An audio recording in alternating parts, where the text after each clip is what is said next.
त्या दिवशी प्रभा देवासून आपल्या नवऱ्याबरोबर सामान खरेदीला आली होती. नवरा बरोबर असला की ती गावात आपल्या चुलत नणंदेकडे उतरत असे. त्याप्रमाणे ती तिकडे उतरली आणि दुपारी 2:30-3च्या सुमारास भेटायला आली.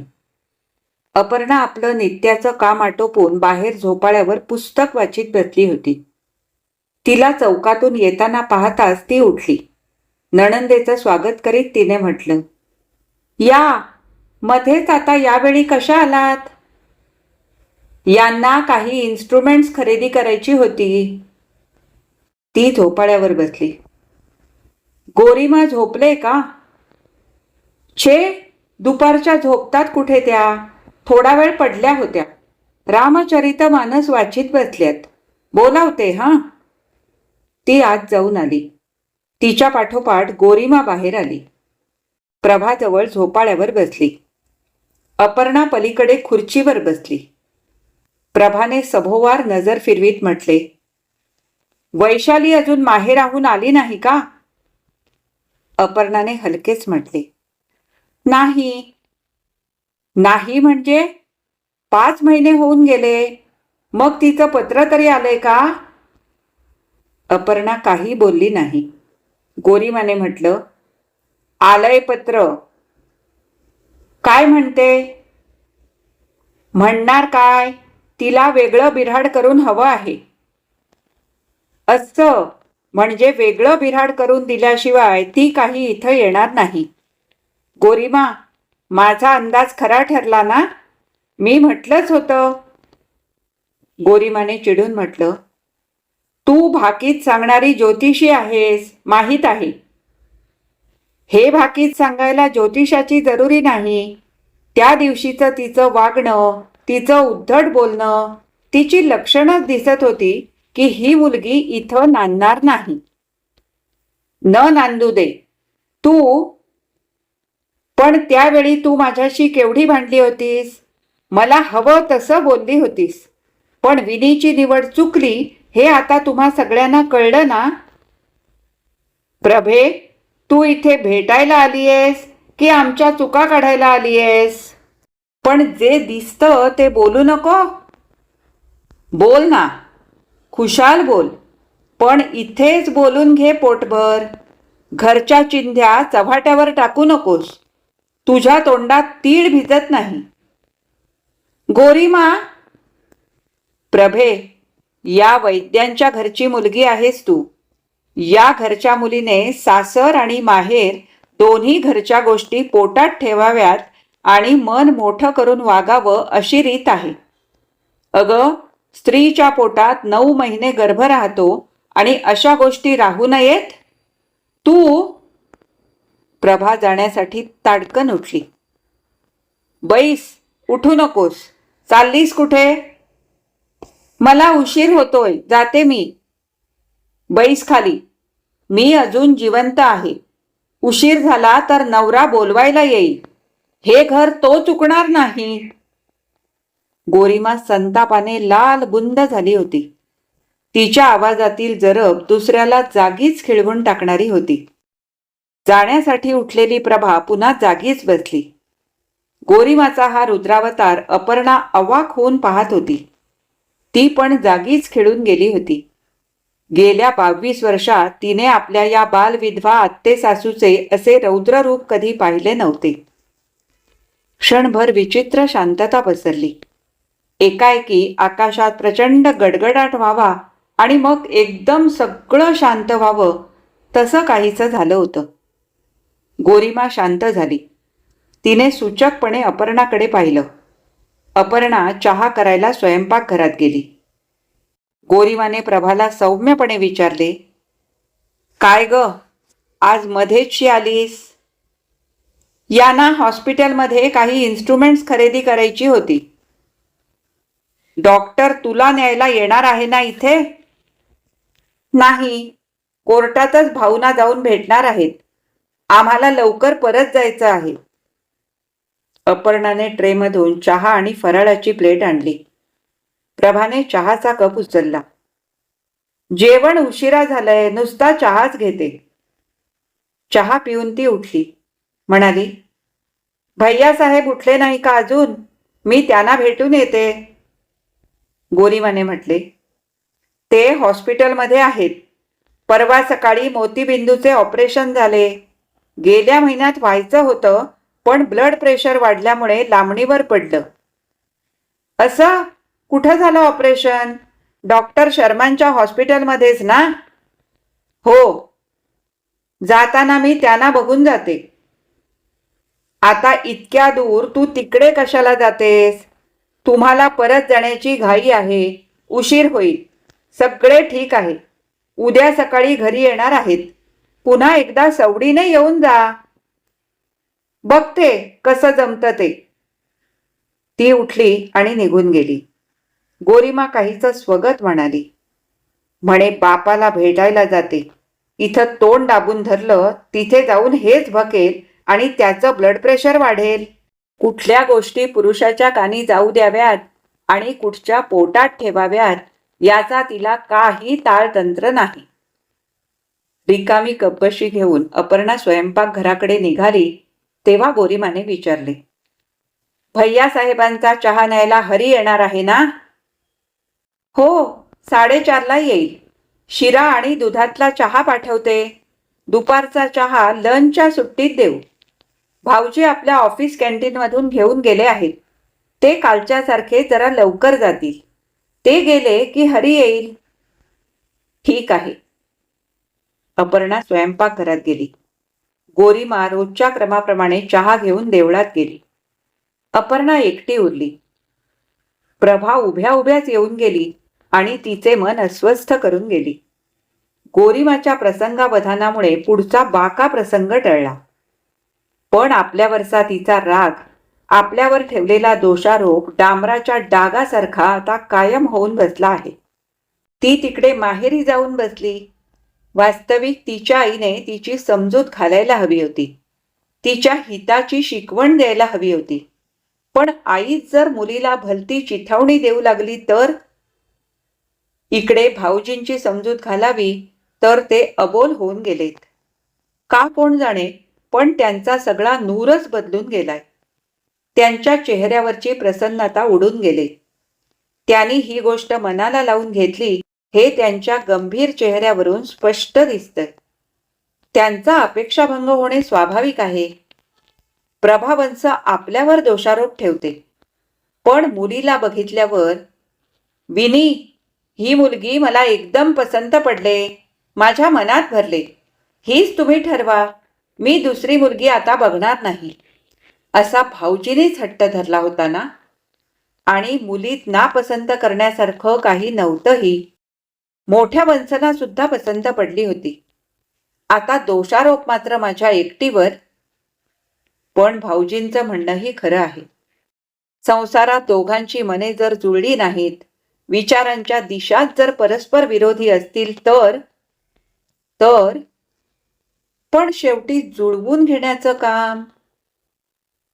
व्यक्ती तितक्या प्रकृती या सिद्धांताप्रमाणे प्रत्येक संसारात स्वभाव भिन्नता आणि विचार भिन्नता असते. पण जुळवून घेण्याचं काम. तेवढ्यात खाली रस्त्यावर दाराशी सायकलची घंटी वाजली आणि हरी पायऱ्या चढून चौकात आला. ती स्वयंपाकघरात गेली. चहा बनवून तिने थर्मास भरला. शिऱ्याचा डबा आणि थर्मास बास्केटमध्ये घालून हरीजवळ दिला. तो गेला आणि तेवढ्यात पलीकडच्या मोहल्ल्यात राहणारी स्नेहल आली. येऊ का? हो, ये ना. तुझा निरोप मला मंजूनं सांगितला. दोघी झोपाळ्यावर बसल्या. स्नेहलने म्हटलं, यंदा माझं मॅट्रिकचं वर्ष. गेल्या वर्षी तुम्ही इंग्लिश घेतलं, छान मार्क्स पडले. या वर्षी तुम्हाला सवड होईल का? हो, होईल ना. दुपारी 2:30 ते 4 मी मोकळी असते. तू सकाळच्या शिफ्टला आहेस का? हो, म्हणजे दुपारी मोकळीच असते. ठीक आहे, उद्यापासून 3 वाजता ये. थोडा वेळ गप्पा मारून स्नेहल निघून गेली. ती कामात गुंतून गेली आणि विचारातही. रोजच्या क्रमाप्रमाणे 4:30 वाजता भाऊसाहेब कोर्टातून आले. नंतर मंजुषा शाळेतून आली. तिच्यानंतर गोरीमा आली. घर भरलं. तिच्या कामाला वेग आला. विचार मागे सरले. हरी भैयासाहेबांचा जेवणाचा डबा न्यायला आला. डबा देताना अपर्णाने चौकशी केली. भैयासाहेबांच्या जवळ कुणी आहे का? देऊ भैया आणि प्रभाकर भैया दोघे बसलेत. रोजच्या क्रमाप्रमाणे देवदत्त आला. सगळ्यांची जेवणं झालेली होती. अपर्णाच्या पंक्तीला तो जेवायला बसला. जेवून वर गेला. प्रभा येऊन गेल्याचं त्याला कळलं नाही आणि कुणी बोललंही नाही. नेहमीप्रमाणे जेवणानंतर खालचं सगळं आवरून अपर्णा वर गेली. आपल्या खोलीकडे जाताना तिचं लक्ष त्याच्या खोलीकडे गेलं. त्याच्या खोलीचं दार उघडं होतं. आत दिव्याचा प्रकाश दिसत होता. वैशाली निघून गेल्यापासून त्याच्या खोलीचं दार सहसा उघडं नसे, कारण सबंध दिवस तो घरी नसे आणि रात्री सगळी आवराआवर करून ती आपल्या खोलीकडे जाई तेव्हा खोलीचं दार बंद असे. आत अंधार असे, म्हणजे तो झोपून गेलेला असे. पण आज खोलीचं दार अर्धवट उघडं होतं. आत प्रकाश पाहून ती थबकली. रस्त्यालगतच्या खिडकीशी टेबलाजवळ तो पाठमोरा लिहित बसला होता. टेबलावरच्या दिव्याचा अर्धवट प्रकाश खोलीत पसरला होता.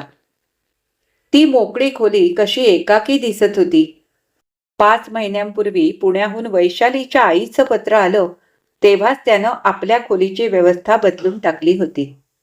हरीला बोलावून त्यानं मोठा पलंग काढून मागच्या बाजूच्या अडगळीच्या खोलीत टाकला होता आणि पूर्वीची लोखंडी कॉट घालून घेतली होती.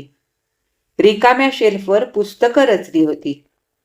ती मोकळी एकाकी खोली पाहून तिचं मन कळवळलं, खचलं. तिला वाटलं आत जावं आणि त्याच्याशी थोडं बोलावं. पण नको, त्याच्या अभ्यासात व्यत्यय नको. ती तशीच पुढं गेली. लग्न ठरलं तेव्हा केवढ्या हौशीने त्याने आपली खोली सजवली होती. सामान आणायला आपण त्याच्याबरोबर जात होतो. हातात खोकी घेऊन दुकानातून बाहेर पडताना कुणी परिचित भेटत. सगळा गाव ओळखीचा, सगळेच परिचित. हसून विचारित, दिराच्या संसाराची तयारी का? दुकानातून फिरताना देवभाऊजी बजावून म्हणत, विनी, तुम्ही सगळं पसंत करून निवडून घ्या. मला काही समजत नाही. बेडशीट, टेबल क्लॉथ, पडदे. बायकांचं तंत्र काही वेगळंच असतं. आपण हसून चेष्टेनं म्हटलं होतं, असायचंच. स्त्री आणि पुरुष निसर्गानंच वेगळे बनवले आहेत ना. ते अगदी खुशीत होते. त्यांनी म्हटले, कुणीस म्हटलं आहे ना, यत्र नार्यस्तु पूज्यन्ते. तेव्हा हे सगळं पूजा साहित्य आहे.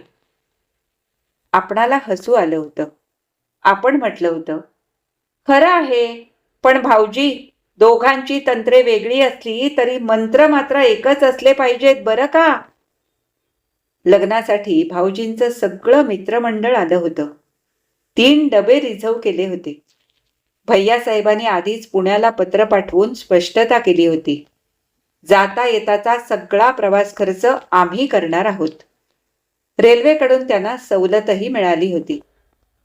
3 महिने आधी लग्नाची तयारी चालली होती. नमोवंसना पुण्याच्या चालीरीती माहीत म्हणून त्या 2 महिने आधी येऊन राहिल्या होत्या. त्यांनी मोठ्या हौशीने आपल्या धाकट्या शेवटच्या शेंडेफळासाठी कितीतरी वस्तू हौशीने बनवल्या होत्या. त्या कशिदा कातरकामात फार हुशार. सप्तपदीसाठी त्यांनी पुठ्ठ्याची विड्याची 7 पानं बनवली. हिरवा रंग दिला आणि त्यावर सोनेरी वरखाने एक एक पदमंत्र लिहून त्याचा मराठी अर्थही लिहिला होता. ती सार्थ सप्तपदी सर्वांच्या कुतूहलाचा विषय झाला होता. भैयासाहेबांनी म्हटलं होतं, आपले विवाह मंत्र आणि विशेषतः सप्तपदींचे मंत्र मराठीत म्हणायला हवेत. वधू वर दोघांनाही त्याचं गांभीर्य कळायला हवं. पुरोहितांनी म्हटलं होतं, भारतीय संस्कृतीत पती पत्नी यांच्या नात्याचा अर्थ फार व्यापक आहे आणि तो सप्तपदीत सामावलेला आहे. लग्न केवढ्या थाटात झालं. भैयासाहेबांच्या उत्साहाच्या आड कुणीही आलं नाही. हात कुणीही आखडला नाही. पण त्या लोकांचे प्रत्यक्ष मुलीच्या आईचे विचार आचार इतके भिन्न असतील याची कल्पना कशी यावी? सगळंच कसं विचित्र होऊन गेलंय. भाऊजींची घोर निराशा झाले हे कळतंय. आतून ते खचून गेलेत. त्यांच्या सगळ्या आशा, भावी जीवनाची स्वप्न भंग पावलेत हेही दिसतंय. त्यांचा स्वभाव आपणाला जेवढा माहीत आहे असणारच. अंगाखांद्यावर वाढवलाय ना. त्यांचं म्हणणंही खरं आहे. मन जुळली नाहीत, विचारांना कुठं मुरड पडली नाही तर. दुसरे दिवशी सकाळी देवदत्त उठला. रविवार होता खरा, पण दर रविवारी तो इतक्या उशिरा उठत नसे. तोंड धुवून तो चहा घ्यायला बसला. मंजुषा चहा पित होती. तिनं म्हटलं, काका, आज खूप उशिरा उठलास. खेळायला नाही गेलास आज? नाही, आज सुट्टी घेतली. त्यानं विनीला म्हटलं, भैयासाहेबांना आज घरी आणायचं आहे ना? हो, किती वाजता डिस्चार्ज देणार आहेत? आज रविवार आहे. काल रात्रीच मी डॉक्टर शर्मांना भेटलो होतो. त्यांनी डिस्चार्ज दिलाय. आज 9:30ला राऊंडला येतील. मी टॅक्सीतून भैयासाहेबांना घेऊन येईन. मंजू, तू तयार राहा. तो चहा पिऊ लागला. मंजूने म्हटले, देऊ काका, तुला थोडा वेळ मिळेल का रे? का ग? मला मॅथमॅटिक्स शिकवशील? दर रविवारी 1 तास शिकवलंस तरी चालेल. जमेल का तुला? हो, जमेल. आज जेवण झाल्यावर बसशील? हो, बसेन. मंजू आंघोळीला निघून गेली. त्याने कपातला चहा संपवला. तो उठणार तेवढ्यात अपर्णाने म्हटले, भाऊजी, रात्री उशिरापर्यंत अभ्यास करीत बसला होतात. परीक्षांना अजून अख्खं वर्ष. मी अभ्यासाला बसलो होतो? मग किंचित हसून त्याने म्हटले, विनी, मी अभ्यास करीत नव्हतो. महेनला पत्र लिहित होतो. बरेच दिवसात त्याला पत्र लिहिलं नव्हतं. त्याची 2 पत्रे आली. महेंद्र हा अपर्णाचा मोठा मुलगा. देवदत्तपेक्षा 4 वर्षांनी लहान. त्याचा जन्म उज्जैनीला माहेरी झाला. बाळंतपणासाठी ती माहेरी आली तेव्हा छोट्या देवदत्तला बरोबर घेऊन आली होती, कारण तो तिच्यापासून दूर राहायला तयार नव्हता. नातवाच्या पहिल्या वाढदिवसाला अपर्णाचे आई वडील इंदूरला आले तेव्हा तिच्या वडिलांनी भैयासाहेबांना म्हटले, देवदत्त अजून लहान आहे आणि महेंद्र मोठा अचपळ झाला आहे. दोघांना सांभाळताना अपर्णेची मोठी धांदल उडून जाते आहे. आमच्या घरी मूल कुणी नाही. तुम्हाला माहीत आहेच, केदार सहकुटुंब दिल्लीला आणि दुसरा श्रीहरी जमशेदपूरला. तेव्हा तुमची परवानगी असली. त्यात परवानगी कसली? महेंद्र आजोळी वाढला. दर सुट्टीत तो येई. देवदत्तही उज्जैनीला जाई. काका पुतण्याची छान मैत्री जमली. आता तो दिल्लीला मामाकडे राहून तिथे मेडिकल कॉलेजात जाणार होता. विनीने म्हटले, तो दिल्लीला कॉम्पिटेटिव्ह एक्झामिनेशनला जाणार होता ना? परवा आईच्या पत्रात तिनं लिहिलं होतं. पुढच्या आठवड्यात परीक्षा आहे, पण त्याला ऍडमिशन सहज मिळेल. तो कॉलेज जॉईन करायला जाईल तेव्हा त्याला इकडून जायला लिहू का? छे नको. 5 महिन्यांपूर्वी तो लग्नाला आला होता तेव्हा 1 आठवडा राहून गेलाय ना. नंतर सुट्टीत येईलच. देवदत्त उठला आणि पुढील उद्योगाला लागला. प्रकरण 11 इथेच संपले. आता लगेच आपण प्रकरण 12 वाचायला सुरुवात करणार आहोत. दिवस जात होते. देवदत्तचा दैनंदिन कार्यक्रम चालू होता. एमकॉम क्लासेस, लॉ कॉलेज, शिवाय तो बँकेच्या परीक्षेचाही अभ्यास करीत होता. अतएव रात्रंदिवस स्वतःला गुंतवून ठेवीत होता. लग्नाचं जे प्रकरण घडून गेलं त्यावर त्याने आता विचार करण्याचे सोडून दिले होते. ती घटना त्याने भूतकाळात ढकलून दिली. त्याच्या मित्रमंडळीत सुरुवातीला हा विषय निघत असे. तर्क कुतर्क न लढविता काही मित्रांनी त्याला स्पष्टपणे विचारलं होतं, देऊ, काय झालं काय? तुमचं दोघांचं खटकलं कुठे? खटकलं असं काही म्हणता येणार नाही. मग प्रकार काय आहे? अरे, आमचे आपले 4 जणांसारखे सामान्य संसार, पण संसाराच्या तुझ्या काही वेगळ्या कल्पना असल्या. शरद, संसार हा कल्पनेचा खेळ नाही. दोघांच्या आचार विचारांचे ते प्रात्यक्षिक आहे. तुझ्या लग्नाला 4 वर्षे झाली. एक मुलगी आहे तुला. तू आता संसारात अनुभवी झाला आहेस. बरं, मग पुढे काय? तुझी बायको तुझे म्हणणे, तुझी मते विचारात घेते की आपलीच मते तुझ्यावर लादते? ती म्हणेल त्याप्रमाणे झालंच पाहिजे. तिच्या मताप्रमाणे तू वागलंच पाहिजेस. असं कसं? अशी एकांगी मते कोण लादून घेईल? विनूने म्हटले, अरे, एकमेकांच्या विचारानेच संसार चालतो. एकमेकांच्या सोयी गैरसोयी. ठीक, पण जिथे ही विचारसरणीच मुळात नसते तिथे संसार उभा राहू शकेल का? नाही, शक्य नाही. मग यात काय ते समजा. And now close the chapter. म्हणता म्हणता 1 वर्ष उलटलं. दरम्यान कल्याणहून नमुताईचे पत्र आले भाऊसाहेबांना. त्यात तिने लिहिले होते, रघुभाऊजींकडून अधूनमधून मुलीकडची बातमी मला कळते. आपल्या घराविषयी तिच्या आईने सासरी मुलीचा फार छळ झाला.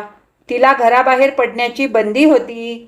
माणसे फार जुनाट मताची आहेत, खाष्ट आहेत.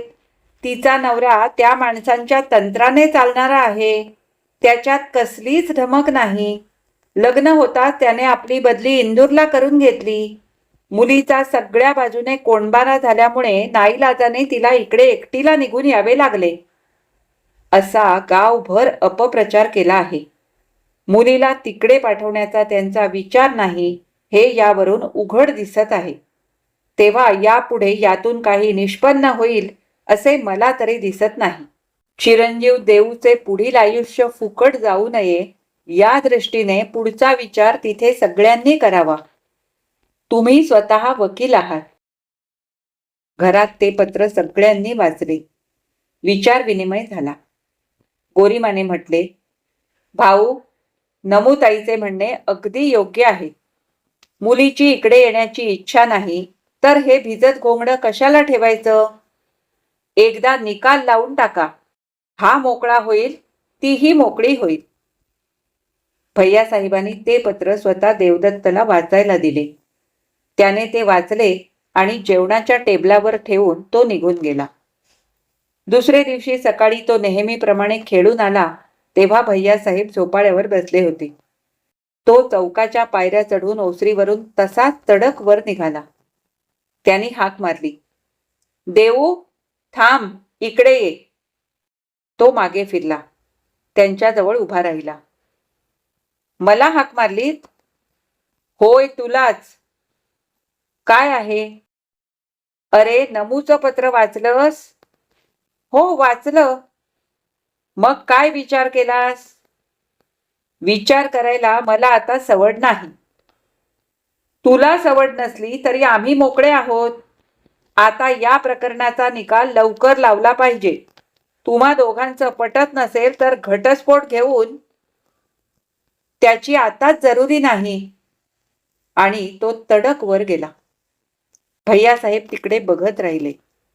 जेवण घरातून अपर्णा हे सगळं ऐकत होती. आपला धीर अबोल झालाय, अंतर्मुख झालाय, पण अशी काहीशी तिरसट उत्तरे त्याच्या मनात आहे तरी काय? आणखी 1 वर्ष उलटले. देवदत्त परीक्षातून नुकताच मोकळा झाला होता. महेंचं दिल्लीहून पत्र आलं होतं. देव काका, गेल्या 2 वर्षात रात्रंदिवस तू अभ्यास आणि भारंभार परीक्षा देण्यात बुडून गेला होतास. स्वतःला गुंतवून ठेवलं होतंस. बास झालं. आता 8 दिवस रजा घेऊन इकडे ये. मेडिकलचं माझं पहिलंच वर्ष आहे. फारसा अभ्यास नाही. तू येच. मला तुझ्याशी खूप बोलायचं आहे. महेन बोलावतोय, 8 दिवस जाऊन या, अपर्णाने म्हटले. रजा मिळायला हवी ना? गेल्या 2 वर्षात रजा किती घेतलीस? पाहतो. पाहू नको. गेल्या 2 वर्षात तुमचा जीव इथं गुदमरून गेलाय. गुदमरून म्हणजे? तेवढ्यात मंजुषा आत आली. विनी, मलाही वाढून दे ना. देव काका थांब रे. मला स्कूटरवरून जाताना शिल्पाच्या घरी सोड. मग आम्ही दोघी मिळून शाळेत जाऊ. रोजच हं. दोघं जेवून बाहेर पडली. स्कूटर चालू झाल्याचा आवाज आला आणि टपालवाला रोजच्या प्रमाणे आत आला. अपर्णा क्षणभर दारात थांबली. पण अपेक्षा करावी अशी कुणाची पत्रे येणार नव्हती. नमुताई आपल्या मोठ्या सुनेच्या बाळंतपणासाठी औरंगाबादला गेली होती. लीलाचे 15 दिवसांपूर्वीच खुशालीचे पत्र आले होते. प्रभा नवऱ्याबरोबर डॉक्टर लोकांच्या सहकुटुंब ट्रीप बरोबर कन्याकुमारीला गेली होती. वसंत भाऊजी महिन्यापूर्वी येऊन गेले होते. त्यावेळी त्यांनीही भैयासाहेबांना देऊन घटस्फोट घ्यावा असं सुचवलं होतं. ती मागे वळली, स्वयंपाकघरात कामाला गेली. आलेल्या टपालातली खाजगी पत्रे निवडून कारकुनाने भाऊसाहेबांपुढे ठेवली. भाऊसाहेबांनी त्यावर नजर फिरवली. त्यातला एक लांबट लखोटा त्यांनी उघडला. मंगलाबाईंनी आपल्या वकिलामार्फत वैशालीला घटस्फोट मिळावा म्हणून रीतसर पत्र पाठवलं होतं. नोटीस होती. त्यात लिहिले होते, मुलीचा सासरी असह्य छळ होतो. तिला घराबाहेर जाण्याची बंदी आहे. नवरा तिच्याकडे दुर्लक्ष करतो. तिची अवहेलना करतो. क्षणभर भाऊसाहेब त्या कागदाकडे बघत राहिले. हे अनपेक्षित नव्हतं, तरी सुद्धा त्यांच्या मनाला थोडा हादरा बसलाच. गेल्या आठवड्यात भैयासाहेबांनी त्यांना म्हटले होते, देऊ आता परीक्षेतून मोकळा झालाय. घटस्फोट घेऊन एकदा हे प्रकरण संपवून टाक. त्याला पुन्हा संसाराला लावला पाहिजे. या 1-2 दिवसात ते रीतसर कायदेशीर पत्र पाठवणार होते. पण त्याआधीच मंगलाबाईंनी हे काम हाती घेतलं. त्यांनी तो लखोटा बाजूला ठेवला आणि रघु अण्णांचं पत्र उघडलं. फक्त 2 दिवस उशिरा आलं होतं. त्यात त्यांनी हीच बातमी आधी दिलेली होती. भाऊसाहेबांनी तो लखोटा आणि रघु अण्णांचे पत्र जेवणघराच्या दाराशी येऊन अपर्णेच्या हाती दिले आणि म्हटले, वाचून भैयासाहेबांना दे. तिने दोन्ही पत्रे वाचली. वकिलाची नोटीस आणि रघु अण्णांचं पत्र गोरीमाना वाचायला दिले आणि मग भैयासाहेबांना नेऊन दिले. घटस्फोट हा या प्रकरणाचा अपरिहार्य शेवट आहे. तो लवकर मिळावा, दोघंही मोकळी व्हावीत असं अपर्णाला सुद्धा वाटत होतं. पण तसं असूनही तिचं मन निराशेने नि मानभंगाने भरून गेलं. असं व्हायला नको होतं. जिथं प्रत्यक्ष आईच अर्ज करते तिथं मुलीची बाजू किती सबळ समर्थनीय आहे असा समज झाला. आपल्या घरावर निष्कारण हा केवढा दोषारोप, केवढा कलंक. थोड्या वेळाने भैयासाहेब भाऊसाहेबांच्या दालनाकडे गेलेले तिने पाहिले. भाऊसाहेब रोजच्याप्रमाणे आंघोळ करून जेवायला बसले. जेवताना म्हणाले, एकूण झाले ते उत्तम झाले. देऊ तत्वनिष्ठ आहे, पण फार सेन्सिटिव्ह आहे. अपर्णा काही बोलली नाही. आज आपल्या नवऱ्याचे जेवणात लक्ष नाही हे ती पाहत होती. नित्याप्रमाणे कोर्टात जाण्यासाठी ते आपल्या ऑफिसच्या दालनाबाहेर पडले. रोजच्याप्रमाणे तिचा निरोप घेऊन ओसरीच्या पायऱ्या उतरले. पण का कोण जाणे तिच्या ओठी रोजचं स्मित उमटेना. ते रस्त्याला लागल्यावर ती भैयासाहेबांच्या खोलीशी गेली. आपलं ताट मांडू का? हो, आलोच. थोड्या वेळाने ते येऊन बसले. गोरीमा खुर्चीवर येऊन बसली. गेले 6 महिने गुडघेदुखीमुळे गोरीमाना खाली पाटावर बसता येत नव्हते. अलीकडे त्या अपर्णाबरोबर जेवायला बसत. त्यांनी भैयासाहेबांना म्हटले, नोटीस वाचलीस ना? हो, हे पूर्वीच व्हायला हवे होते. पण देऊने ते अनेक वेळा सांगूनही मनावर घेतले नाही. मी आपण होऊन घटस्फोट घेणार नाही आणि तिने घेतला तर त्याला विरोध करणार नाही असे म्हणत तो निघून जात होता. पण झाले ते उत्तम झाले. अपर्णा निमूट ऐकत होती. गोरीमाने म्हटले, कदाचित ती सुधारेल, वळेल अशी त्याला आशा वाटत असावी. भैयासाहेबांनी म्हटले, सुधारायची असती आणि वळायची असती तर 2 वर्षांचा काळ भरपूर झाला. भैयासाहेब जेवून गेले. अपर्णाने दोघींची पाने वाढून घेतली. जेवताना गोरीमाने म्हटले, बरं झालं, एक अरिष्ट टळलं. आता तो एकदा नीट संसाराला लागलेला बघितल्यावर माझे डोळे मिटावेत अशी माझी इच्छा आहे ग बाई. पण ती जबाबदारी आता माझ्यावर नको, मी मुळीच घेणार नाही असे अपर्णाला म्हणावेसे वाटले. पण आपले सारे आयुष्य या घराचे भलेपण जपण्यात घालवलेल्या त्या वृद्ध माऊलीचा स्वर असा काही पिळवटलेला येत होता की मनात उमटलेले शब्द तिने पाण्याच्या घोटाबरोबर गिळून टाकले. जेवणे झाली. तिने सगळी आवराआवर केली. वर्तमानपत्रे आणि पुस्तके घेऊन ती झोपाळ्यावर येऊन बसली. घड्याळात 3चे ठोके पडले आणि स्नेहन आपल्या मैत्रिणीबरोबर आली. येताना तिने म्हटले, विनी, माफ करा हं, ही माझी मैत्रीण शोभा. हिचे आई वडील दोघंही प्राथमिक शाळेत शिक्षक आहेत. ही म्हणाली मलाही घेऊन चल, म्हणून हिलाही आणलं. हिचंही इंग्लिश कच्चं आहे. ही रोज माझ्याबरोबर आली तर चालेल का? हो, आण ना. बरं, तुझं पुस्तक दे बरं, एकदा बघून घेते तुम्हाला काय काय आहे ते. तिने सगळं पुस्तक एकदा भराभर चाळले आणि म्हटले, ठीक आहे, आज सुरुवात करूयात. ती बोलू लागली. सांगता सांगता त्यात रमून गेली. एकाग्र झाली. ऐकणाऱ्याही एकाग्र झाल्या. अपर्णाचं या विषयावरचं ज्ञान किती सखोल आणि चौफेर आहे हे त्या दोघींना कळून आले.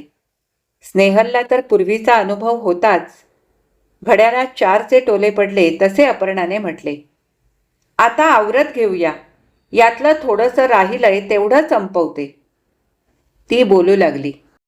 तेवढ्यात दप्तर घेऊन येणाऱ्या कारकुनाच्या पाठोपाठ भाऊसाहेब चौकात आले. अपर्णा आश्चर्यचकित झाली. आज इतक्या लवकर? ते खालच्या नजरेने आपल्याच विचारात येत होते. ती चटकन उठली. तिने स्नेहलला म्हटले, आज इथंच थांबूया. भाऊसाहेब पायऱ्या चढून आपल्या ऑफिस दालनाकडे गेले. दोघी मुली निघून गेल्या. ती चहाची तयारी करण्यासाठी स्वयंपाकघरात गेली. आज इतक्या लवकर कसे? सहसा इतक्या लवकर कधी येत नाहीत आणि चेहराही काहीसा उतलेला विचारमग्न दिसतो. घटस्फोटाचं वकिलाचं ते पत्र वाचून का? पण हे कोर्टात वकील आहेत, त्यांनी अशा केसेस पाहिलेल्या आहेत. पण आजवर या घरात असं कधी घडलं नव्हतं आणि घटस्फोटाची जी कारणे नमूद केली आहेत, म्हणून का? म्हणून यांनाही आघात बसला का? दुपारी जेवताना म्हटले होते, देऊ तत्वनिष्ठ आहे पण सेन्सिटिव्ह आहे. अन स्वतः तसेच नाहीत का? आपण कुठंसं वाचलं होतं की सुसंस्कृत माणसं भावनाशील असतात. उच्च संस्कार माणसाचं मन मृदू आणि भावनाशील बनवतात. प्रसंगी ते कठोरही बनते. ते एक सुभाषित आहे ना, वज्रादपि कठोराणी मृदूनी कुसुमादपि. चहाचं आधण उकळून जाऊ लागलं तसा तिने गॅस बंद केला. चहा तयार केला. कब्बशी फराळाचं टेबलावर मांडून ठेवलं. पण भाऊसाहेब अजून आले नव्हते. कारकून तर केव्हाच निघून गेला होता. ती थोडा वेळ विचार करीत तशीच उभी राहिली. मग त्यांना बोलावण्यासाठी दाराबाहेर पडली. तेवढ्यात भाऊसाहेब आले. ते नित्याप्रमाणे चौकातून हातपाय धुवून येऊन खुर्चीवर बसले. तिने त्यांच्याकडे ओझरती नजर टाकीत फराळाची प्लेट पुढे सरकवली. कपात चहा ओतला. त्यांचा चेहरा आता पूर्ववत शांत गंभीर झालेला होता. चहाचा घोट घेऊन त्यांनी म्हटले, तू ट्युशन घ्यायला पुन्हा सुरुवात केलेली दिसते. छे ट्युशन नाही, पण स्नेहल डिफिकल्टीज विचारायला आली होती. तिचं इंग्लिश कच्चं आहे. घरची स्थितीही चांगली नाही. ठीक आहे. तिने पुढे म्हटले, सध्या इंग्लिश गणिताचे कितीतरी ट्युशन क्लासेस निघालेत, पण फी तरी किती भरमसाठ. स्नेहल, शोभासारख्या मुलींना ती परवडणारी नाही. दुपारी मलाही भरपूर वेळ असतो. स्नेहल सारख्या मुलींची ट्युशन घ्यावी. घे ना, उत्तम. चहा खाणे संपून उठण्यापूर्वी त्याने विचारले, देऊ किती वाजता येतो? रोज 5:30ला येतात. मंजूला रोज शाळेतून स्कूटरवरून घेऊन येतात. पण आज संध्याकाळी येणार नाहीत. प्रभाकर बरोबर कुठे जाणार आहेत. रात्री त्यांच्याबरोबर प्रभाकर जेवायला येणार आहे. त्याच्या घरची मंडळी उज्जैनीला गेली आहेत. रात्री 8:30ला येतो म्हणाले. आता काही कॉलेज नाही. ते आल्यावर त्यांना लखोटा पत्र देते. ठीक आहे. ते उठले, निघाले. तसे तिने म्हटले, आज आपण आणि भैयासाहेब दोघांनीही त्यांच्याबरोबरच जेवायला बसावे. त्यांनी एकदम तिच्याकडे पाहिले. टेबलावरची कब्बशी प्लेट गोळा करण्याच्या निमित्ताने तिने आपली नजर वळवली, पण तिच्या नजरेतली अस्वस्थता, काहीशी भीती त्यांच्या लक्षात आली. ते म्हणाले, ठीक आहे. ते आपल्या दालनाकडे गेले. थोड्या वेळाने रोजच्याप्रमाणे बाहेर पडले. बरोबर 8:30 वाजता बाहेर रस्त्यावर स्कूटर थांबल्याचा आवाज आला. देवदत्त अगदी वक्तशीर होता. प्रभाकर बरोबर आत आला. नित्याक्रमाप्रमाणे जेवणघराच्या दाराशी थांबला. विनी, आम्ही आलो आहोत. स्वयंपाकघरातून ती बाहेर दाराशी आली. प्रभाकरने म्हटले, विनी, आज तुम्हाला तसदी. तसदी कसली? तुम्ही कधी जेवायला येतच नाही. त्याने हसून म्हटले, शाळेत असताना रोज देऊबरोबर मधल्या सुट्टीत येत होतो. चमचमीत शिरापुरी, कांदा पोहे, चपाती, बटाटा भाजी चापून खात होतो. अजून आठवतंय सगळं? होय, पण मुले मोठी झाली की मग आपापल्या व्यापात गुंतून जातात. मग सवड कुठची? ठीक चाललंय ना तुमचं? उत्तम. देवदत्त जिन्याकडे वळत म्हणाला, विनी, पाने मांडली की आम्ही दोघे येतोच. स्वयंपाक तयार आहे. थोड्या वेळाने पाने मांडते सगळ्यांचीच. सगळी एकदमच बसा आज. ठीक आहे. तो चालू लागला. प्रभाकर त्याच्या पुढे जिना चढू लागला. तेवढ्यात तिने हाक मारली, देव भाऊजी. तो मागे आला. प्रभाकर वर निघून गेला. आत या. तिने तो लखोटा आणि रघुअण्णांचे पत्र टेबलावर ठेवले आणि म्हटले, सकाळच्या टपालात आलंय. आणि ती कामाच्या निमित्ताने स्वयंपाकघरात निघून गेली. त्याने तो लखोटा उघडला, वाचला. ती स्वयंपाकघरातून त्याच्याकडे पाहत होती. वकिलाचे पत्र वाचित असता त्याचे मन विचलित झालेले दिसले. पण लगेच त्याचा चेहरा गंभीर झाला. कपाळाला आठ्या पडल्या. त्याने कागदाची घडी लखोट्यात घालून तो लखोटा रघुअण्णांच्या पत्रावर ठेवून दिला. रघुअण्णांचे पत्र त्याने वाचलेच नाही. तो निघून गेला. मंजू नेहमीप्रमाणे आधी जेवली. मग तिने विनीला पाने मांडायला मदत केली आणि ती झोपायला गेली.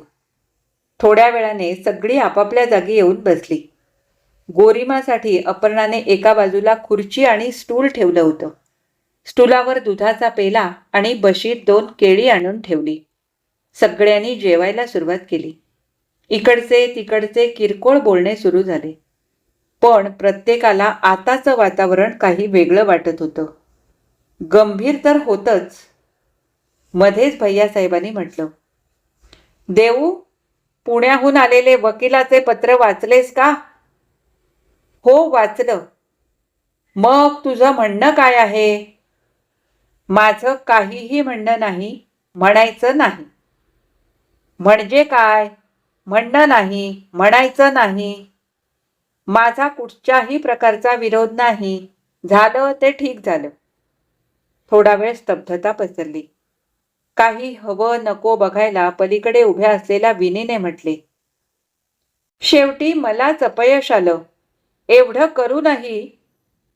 गोरीमाने मध्येच म्हटलं, अपर्णे, तू उगीच आपल्या मनाला लावून का घेतेस? तुला अपयश आलं असं का म्हणतेस? देवने म्हटले, विनी, यात तुमचा दोष मुळीच नाही. हा 2 भिन्न संस्कृतींचा संघर्ष आहे. ती वेगळ्या संस्कृतीत वाढलेली आहे. व्यक्ती स्वातंत्र्याचं अतिरेकी वेड तिच्या डोक्यात भरलेलं आहे. मी या घरात फार वेगळ्या संस्कारात वाढलो आहे आणि कुठच्याही बाबतीत संघर्ष म्हटला की त्यात यश आणि अपयश आलंच. तुम्हाला यात अपयश वाटतं, त्या लोकांना आपण जिंकलो यात आनंद वाटेल. प्रभाकरने म्हटले, देव म्हणतो ते अगदी योग्य आहे. तुम्हाला जी गोष्ट घडू नये असं वाटत होतं ती घडली म्हणून अपयशाचं तुम्हाला दुःख होतं आहे. गोरीमाने म्हटलं, अपर्णा, ही गोष्ट दैवाधीन आहे. दैवापुढे कुणाचं काही चालत नाही.